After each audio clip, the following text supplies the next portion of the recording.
నమస్తే అండి, నేను మీ Krishna. Welcome to Krishna's kitchen. ఈరోజు మన కిచెన్లో వచ్చేసి మన నానమ్మలు అమ్మమ్మల కాలం నాటి పాతకాలం పద్ధతిలో టమోటా పచ్చడి తయారు చేసుకుందామండి. చాలా చాలా బాగుంటుంది. ఇప్పుడంటే ఇన్స్టెంట్గా ఉడకబెట్టి పెడుతున్నారు. ఇలా పెట్టుకుంటేనే మనకు సంవత్సరం కాదు 2-3 సంవత్సరాలున్నా అస్సలు పాడవదండి. చాలా చాలా బాగుంటుంది. ఒక్కసారి సమ్మర్లో ఇలా చేసి పెట్టుకుంటే మనకి ఇంకా ఎప్పుడు పెట్టుకో అవసరం లేదు. ఎప్పుడు కావాలంటే అప్పుడు తాలింపు వేసుకోవచ్చు. ఇప్పుడు ఎలా తయారు చేసుకోవాలో చూసేద్దాం. దానికోసం నేను ఇక్కడ 1 కిలో వరకు టమోటాలు తీసుకున్నాను. టమోటాలని నీట్గా కడిగేసి ఒక 10 నిమిషాల పాటు పొడి క్లాత్ మీద ఆరబెట్టుకోవాలండి. తడి అనేది అస్సలు ఉండకూడదు. వీటికి మెత్తగా ఉండేటివి కాకుండా కొంచెం గట్టిగా దోరగా ఉండే టమోటాలు అయితేనే పచ్చడికి చాలా బాగుంటుంది. పండుగ ఉన్నా కూడా టమోటాలు మాత్రం గట్టిగా ఉండాలి. ఇప్పుడు మనం కట్ చేసుకున్న చాకైనా చాపింగ్ బోర్డ్ అయినా కూడా అస్సలు తడి లేకుండా చూసుకోవాలి. అప్పుడే పచ్చడి మనకు ఎక్కువ రోజులు నిల్వ ఉంటుంది. ఇప్పుడు ఈ టమోటాలని ఆరబెట్టుకున్న తర్వాత ఇలా 4 ముక్కలుగా కట్ చేసుకోండి. పైన తొడిమను కొంచెం తీసేసుకొని మనకు నచ్చిన విధంగా 4 ముక్కలు కానీ లేదంటే 6 ముక్కలు కానీ ఇలా కట్ చేసుకోవాలి. మొత్తం అన్ని టమోటాలను ఇలా కట్ చేసుకొని మీకు త్వరగా ఎండాలి అంటే కొంచెం సన్నగా కట్ చేసుకోండి, లేదంటే 4 ముక్కలు సరిపోతాయి. ఇలా అన్ని కట్ చేసుకొని ఒక బేషన్ తీసుకోండి. బేషన్ కూడా తడి లేకుండా కొంచెం ఎండలో పెట్టుకొని ఆరబెట్టుకోండి. ఇప్పుడు మనం కట్ చేసుకుని ఈ టమోటాలన్నీ అందులో వేసేసుకోవాలి. 1 టేబుల్ స్పూన్ వరకు పసుపు వేసుకోండి. పసుపు అంటూ ఏమి కొలత లేదండి, కొంచెం వేసుకుంటే సరిపోయింది. 1 టేబుల్ స్పూన్ వరకు. ఉప్పు వచ్చేసి కిలోకి 250 గ్రాములు కంపల్సరీ ఉప్పు అయితే పడుతుందండి. నేను ఇప్పుడైతే 200 గ్రాముల ఉప్పు వేస్తున్నాను. తర్వాత చూసుకొని వేసుకోవచ్చు. కంపల్సరీ అయితే 250 గ్రామ్స్ అయితే పడుతుంది. ఉప్పు వేసేసుకోవాలి. కల్లుప్పు అయితేనే బాగుంటుంది. కల్లుప్పు కొంచెం ఒక 5 నిమిషాల పాటు ఎండలో పెట్టుకొని వేసుకోండి. అప్పుడు తేమ అనేది లేకుండా ఉంటుంది. ఇలా వేసుకొని మొత్తం ఒకసారి బాగా మిక్స్ చేసేసుకోండి. ఒకసారి ఇలా కలిపేసుకొని ఏదైనా జాడీ ఉంటే మీ దగ్గర జాడీలైనా పెట్టుకోవచ్చు, లేదంటే ఒక ప్లాస్టిక్ డబ్బా ఉంటే ప్లాస్టిక్ డబ్బాలైనా మొత్తం వేసేసుకొని దీన్ని 3 డేస్ పాటు కంపల్సరీగా ఊరనివ్వాలండి. డైలీ ఒకసారి తీసి మధ్యలో ఒకసారి కలుపుకోవాలి మొత్తం. ఎందుకంటే ఉప్పు అంతా అడుగుకు వెళ్ళిపోయింది కదా, ఒకసారి మిక్స్ చేసేసుకుంటే ముక్కలకు అన్నిటికీ ఉప్పు పడుతుంది. 3 డేస్ మార్నింగ్ పూట ఒకసారి రోజు తిప్పుకొని పక్కన పెట్టేసుకోండి. 3 డేస్ అయితే కంపల్సరీ ఆ వాటర్ ఊరనివ్వాలి టమోటాలని. నేను ఇక్కడ 3 రోజుల తర్వాత చూపిస్తున్నాను చూడండి. మొత్తం ఊరిపోయి మనకి వాటర్ అన్ని పైకి వచ్చేస్తాయి. టమాటోల రసం అంతా ఇలా ఊరిన తర్వాత ఒకసారి బాగా మిక్స్ చేసేసుకొని ఇప్పుడు వీటిని పిండుకోవాలి. మీకు వీలైనంత గట్టిగా పొడిగా వచ్చేంత వరకు ముక్కల్ని రసం ఏం లేకుండా మొత్తం ఇలా పిండేసుకోవాలి.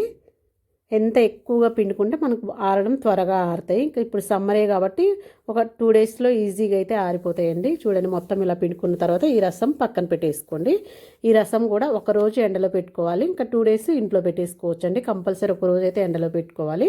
ఇవన్నీ ఒక క్లాత్ మీద వేసుకొని డాబా పైన మళ్ళీ దాని మీద క్లాత్ దుమ్మేం పడకుండా క్లాత్ వేసుకొని పైన పెట్టుకోండి. మీరు ప్లేట్లో పెట్టుకునే మాట అయితే ఒక 3-4 డేస్ పట్టిద్దండి. మామూలు క్లాత్ మీద వేసుకుంటే 2 డేస్లో అయిపోతాయి అన్నమాట.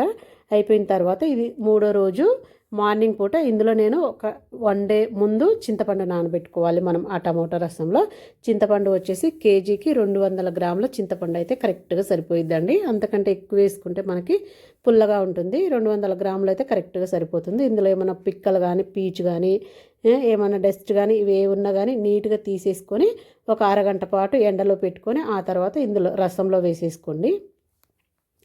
ఇలా వేసుకొని ఒకసారి బాగా మిక్స్ చేసేసి ఒక 1 డే మొత్తం ఇలా ఉంచేయండి, పక్కకు వదిలేసేయండి. 2 డేస్ అయింది కదా, 3వ రోజు మనకు చక్కగా టమోటా ముక్కలు కూడా ఎండిపోతాయి. ఈలోపు మనం స్టవ్ మీద ఒక ప్యాన్ పెట్టుకొని ఒక 2 టేబుల్ స్పూన్ల వరకు ఆవాలు వేసుకొని 1 టేబుల్ స్పూన్ వరకు మెంతులు వేసుకొని మంట సిమ్లో పెట్టుకొని మంచిగా దోరగా వచ్చేంత వరకు వేయించేసుకోవాలి. ఇలా వేయించుకొని చల్లగైన తర్వాత దీన్ని పొడి చేసుకోవాలి. ఇప్పుడు ఇంకా మనకు 3వ రోజు చక్కగా ఎండిపోయినాయండి. మనం ఇలా నలిపితే నలిగేలాగా వెండాలి. అప్పుడే మనకు టమాటా పచ్చడి సంవత్సరం కాదండి 2 సంవత్సరాలు ఉన్నా కూడా పాడవదనమాట. కొంచెం మెత్తగా అలా ఉంటే మనకు త్వరగా పాడైపోయిద్ది. ఇలా ఎండిన తర్వాత దీన్ని మెత్తగా మిక్సీలో వేసేసుకోవాలి. ఇలా మిక్సీలో వేసుకున్న తర్వాత అందులోనే ఒక 100 గ్రాముల వరకు వెల్లుల్లి ఒలుచుకొని వేసుకొని వీటిని కచ్చా పచ్చగా అయ్యేలాగా మిక్సీ వేసుకొని ఇప్పుడు ఒక బేషన్లో తీసుకోండి. ఇప్పుడు మనం నానబెట్టుకున్నాం కదా ఈ చింతపండు టమోటా రసంలో, ఇది కూడా చక్కగా నానిపోయి ఉంటుంది. 1 డే నానింది కదా, బాగా నానింటుంది. ఇప్పుడు ఈ చింతపండు ఈ టమోటా రసం 2 కలిపి బాగా మెత్తగా మిక్సీ పట్టుకోవాలి. మనం టమోటాలు వెల్లుల్లి మిక్సీ పట్టుకున్నాం కదా, అందులో వేసేసుకోవాలి. ఈ టమోటా ప్యూరీ మొత్తం వేసేసుకొని ఒకసారి బాగా మిక్స్ చేసేసుకోండి.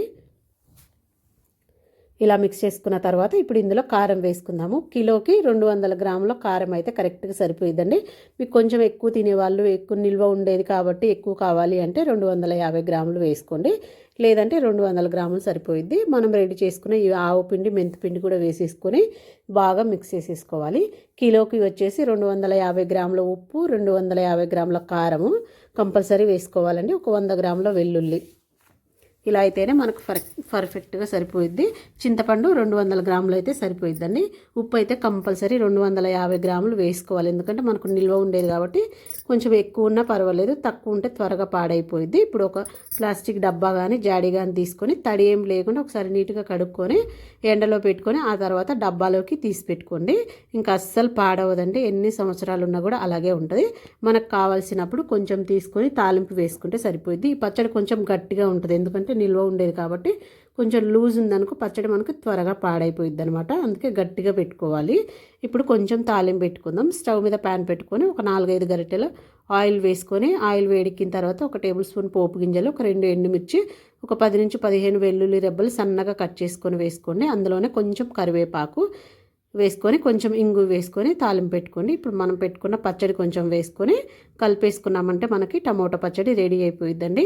ఇలా పెట్టి స్టోర్ చేసుకున్నామంటే ఇంకా మధ్యలో మనం ఎప్పుడు పెట్టక్కర్లేదండి, ఎన్ని సంవత్సరాలైనా అలానే ఉంటుంది. ఒకసారి ట్రై చేయండి, నచ్చితే లైక్ చేయండి.